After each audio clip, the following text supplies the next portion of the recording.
Hello, ladies and gentlemen. Today we'll be exploring the 3 ways pro tennis players refocus between points and how you can use that to win.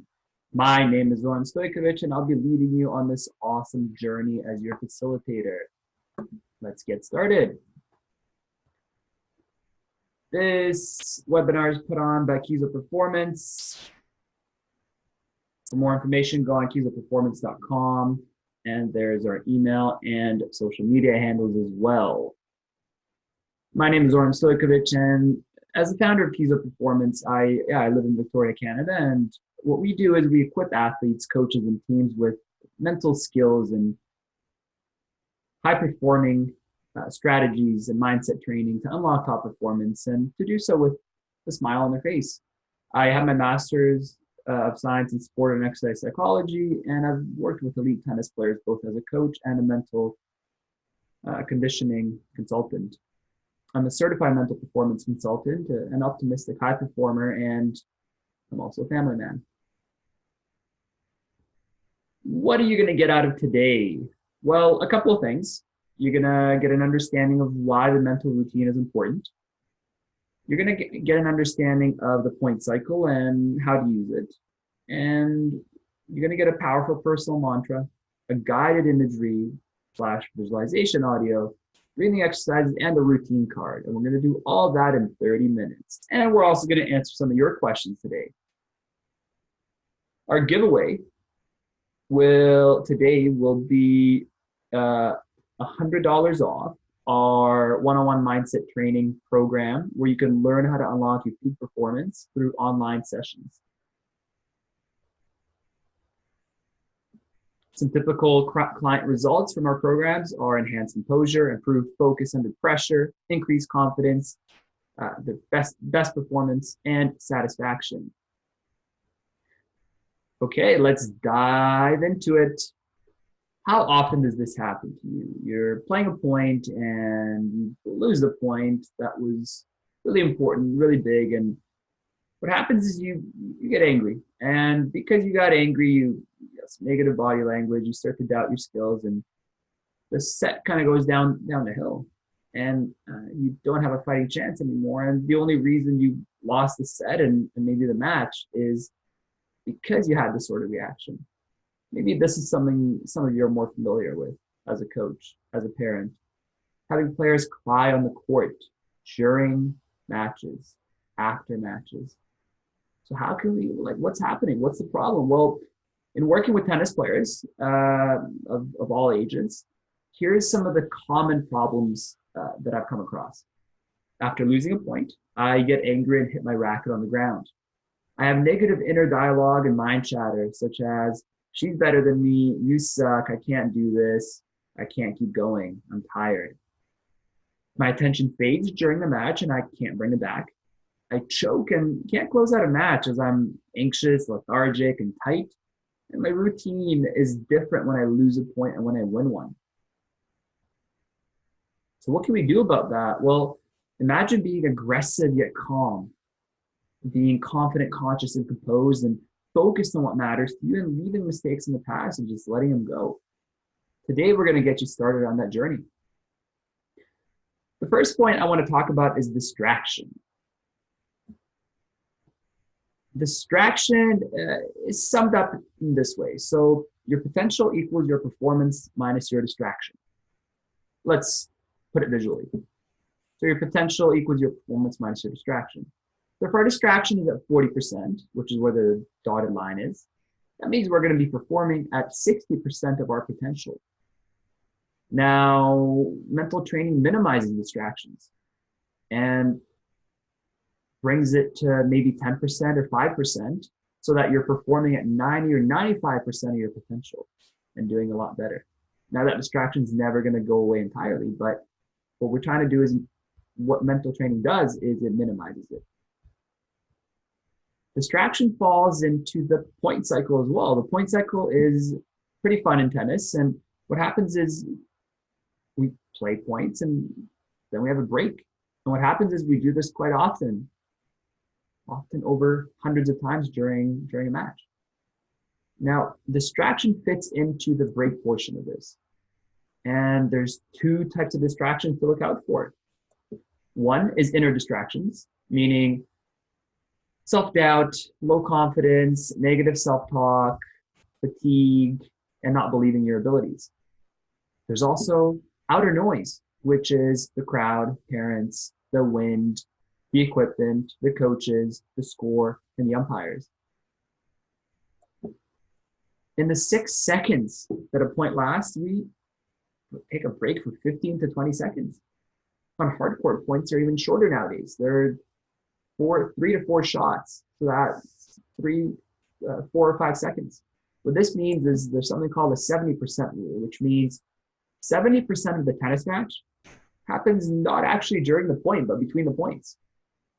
Now, what that means for us is that matches are won or lost in the time between points, and those reactions to what happens during the match and to what happens and how you deal with that adversity and losing a point and getting broken on serve. That's where I believe matches are won or lost. Okay, so how, you might be asking yourself, how can I eliminate the distractions?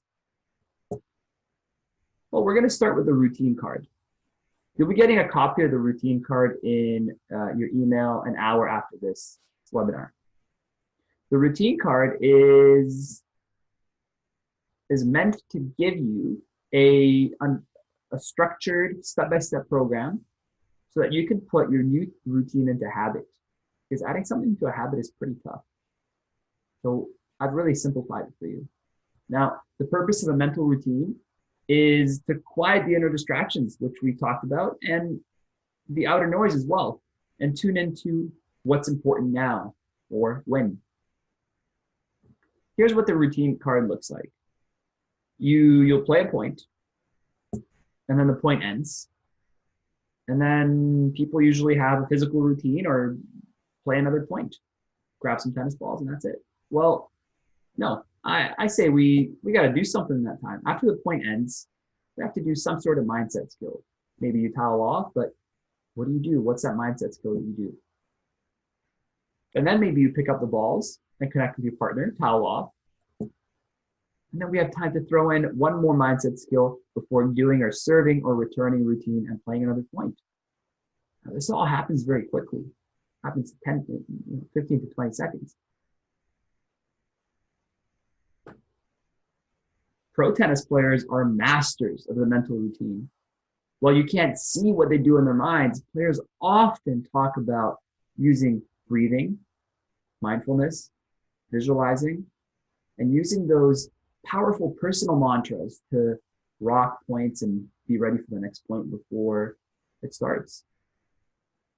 Here are some mindset skills you might use and add into your routine card in those boxes.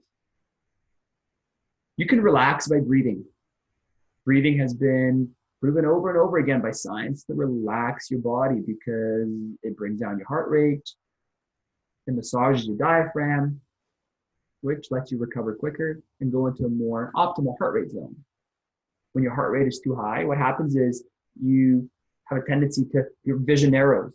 When the senses get all skewed up, the vision narrows. Your hearing gets distorted. And what that means is when your hearing is distorted, that means that you can't really judge the spin that the other person is hitting with anymore because you can't hear the ball going off their strings. Fine motor control also diminishes, meaning you can't get that touch in the drop shot anymore. And you can't get those nuances in the serve anymore to do a kick serve. That's when the heart rate is too high. What we're doing with breathing is to bring that heart rate down. You can focus with mindfulness. This is a very common strategy that athletes use. And what mindfulness simply is paying attention on purpose to something, to whatever's important in the moment and without judgment.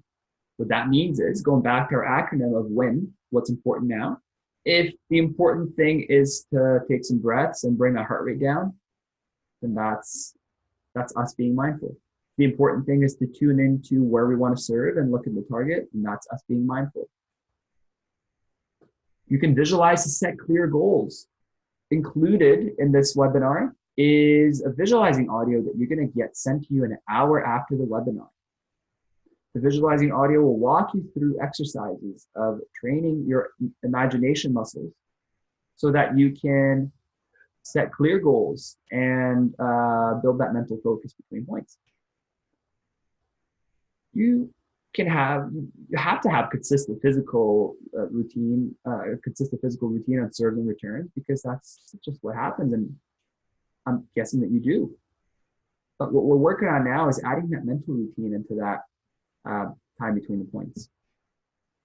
The personal mantra is pretty awesome, because what the personal mantra does is when that inner critic jumps in and starts hijacking your confidence and makes your courage go away and introduces fear, you can use that powerful personal mantra to say, no, I'm good. I got this. I trust myself. I've put in the training. So next time you play points in practice or in a match, in a tournament, pay attention to what you do between the points. What is it that you're actually doing physically when you win or when you lose a point? And what do you say to yourself? What do you think to yourself? Do you say something out loud? And how do you look to someone from the other side? What do you do? Do you hit your racket on the ground? Do you yell? Do you throw your racket? How's your body language? All these things add up to confidence. And your powerful personal mantra is important because the way your confidence is the way that you speak to yourself. And that's it.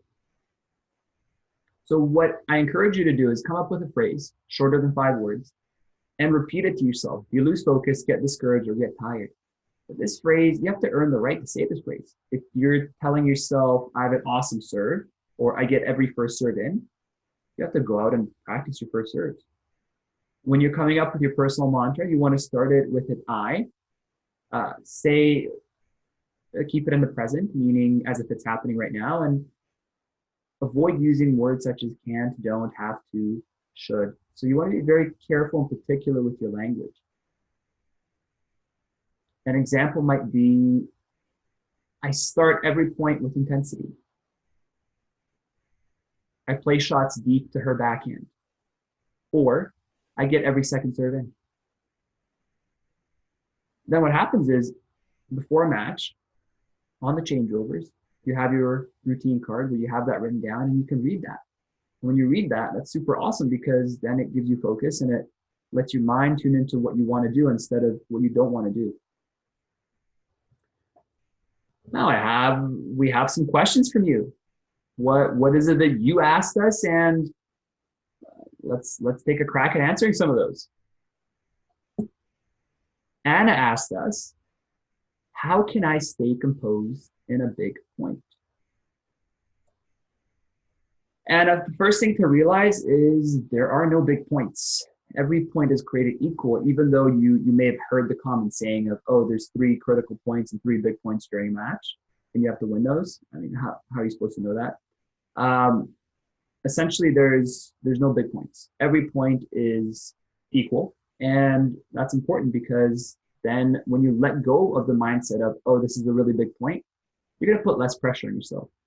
If you think, oh, this is a really big point, yes, you put pressure on yourself, and maybe your second serve speed goes down, or you're more tight on your shots because you're trying to play it safe. And so what we're saying is, avoid that sort of thinking. There's no big points. Thing number 2 is you can use your breathing to let any anxiety go and tune into what's important now. Breathing is massive. Simple as taking 1 to 2 deep breaths. This is really, really awesome, and will really, really help you.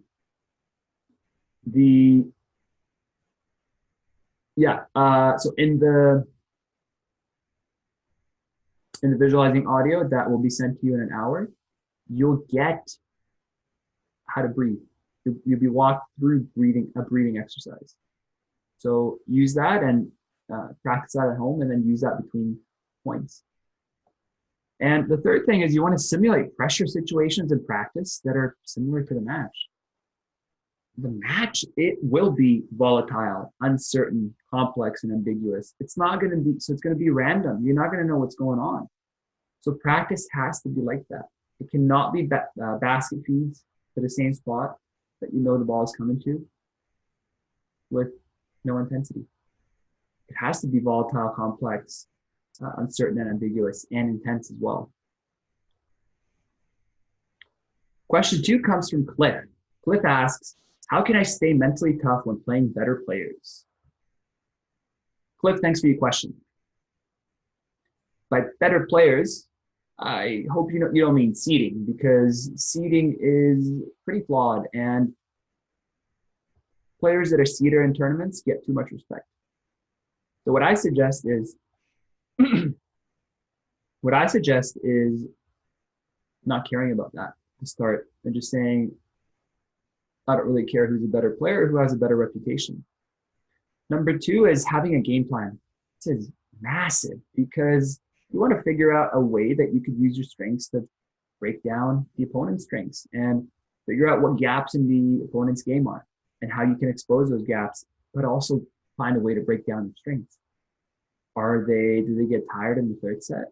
Do they always lose the first set and then tend to kick into gear? You take advantage of those things by scouting them in earlier rounds of a tournament.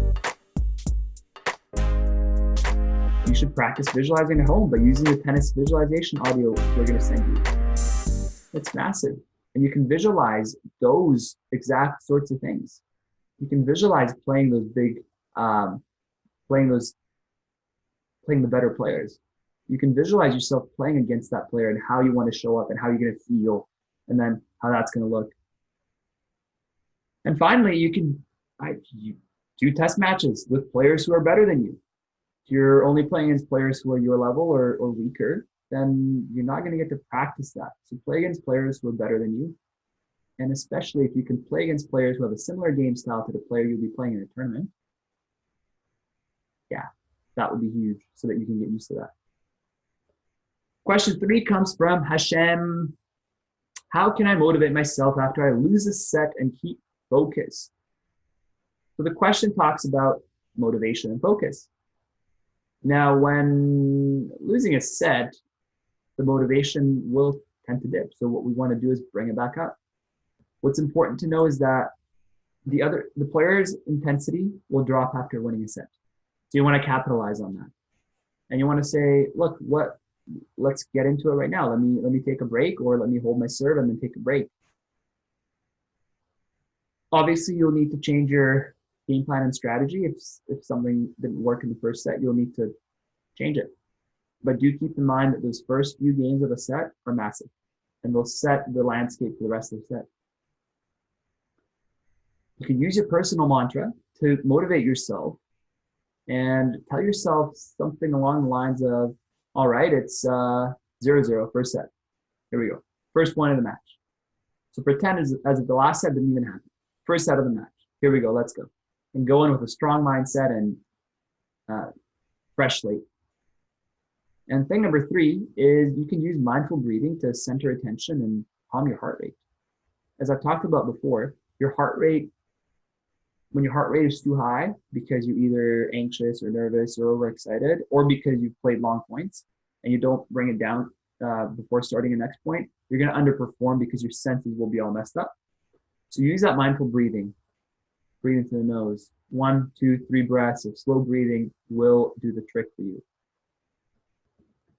Question number 4 comes from Natasha. Natasha asks, how do I get my 11-year-old son to stop breaking down during the match after he makes a bad shot or loses an important point? Natasha, this is a really good question. Playing tournaments at 11 years old is really challenging. Well, because tennis is an individual sport and you're on the court by yourself.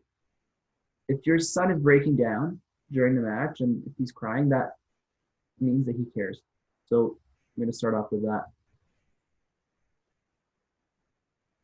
The routine card is something that will help your son keep that focus and maintain that intensity and composure between the points. So have him fill in that routine card with either breathing or visualizing or that personal mantra. What that's going to do is that's going to give him something to think about besides having lost the point. And when he kicks into that sequence of events between the points, he's going to do really well in the next point. You might video his matches to show him how he looks when he breaks down. Maybe he's actually not aware of it, and doing that video will build that awareness. And thing number 3 might be to train his breathing before bed, so he can learn when his body's tense and when it's relaxed, and how he can use breathing to become relaxed. That visualizing audio is really good and has an awesome reading section in the beginning that you can use. So that's it for today. What the key takeaways for today are: number 1, the point, the 70% rule. Okay, so 70% of tennis happens outside of the point, and we want to use that time. That's a time that's ripe for distractions. So if we use those mental skills to hone in that focus and that distraction, and minimize that distraction, we can play better, and we can perform at 90% of our potential as opposed to 60%. Thing number 2 is using that breathing to calm down, and using slow breathing to calm down your heart rate. Number 3 is using visualizing to get the brain ready and primed for action. And then number 4 is to use those personal mantra.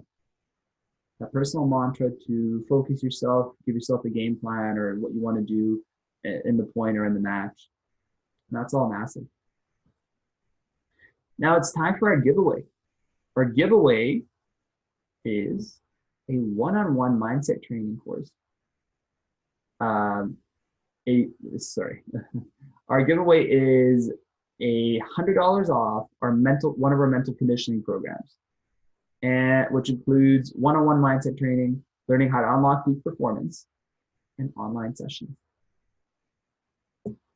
Some typical client results from our mental conditioning programs have been enhanced composure, improved focus under pressure, increased confidence, personal best performances, and satisfaction in their sport and enjoyment.